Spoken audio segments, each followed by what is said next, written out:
Yaorana et bienvenue sur Jurismana. On poursuit le thème de la dernière vidéo avec aujourd'hui la gestion indirecte des services publics.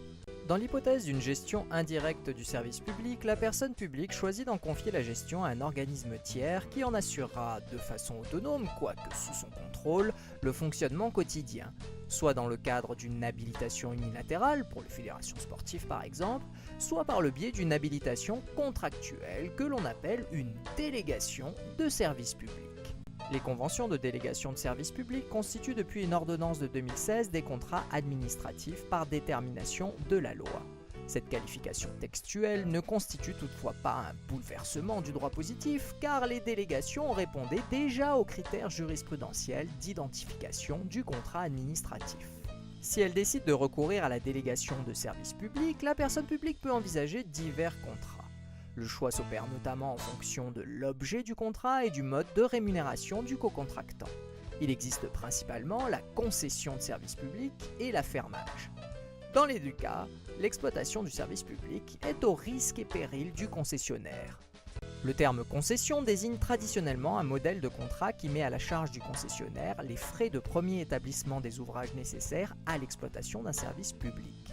Les délégataires se rémunèrent par l'intermédiaire de redevances versées par les usagers du service. Depuis l'entrée en vigueur de l'ordonnance numéro 2016-65 du 29 janvier 2016 relatif aux contrats de concession, elles se définissent à présent comme les contrats conclus par écrit par lesquels une ou plusieurs autorités concédantes confient l'exécution de travaux ou la gestion d'un service à un ou plusieurs opérateurs économiques à qui est transféré un risque lié à l'exploitation de l'ouvrage ou du service en contrepartie du droit d'exploiter le service qui fait l'objet du contrat.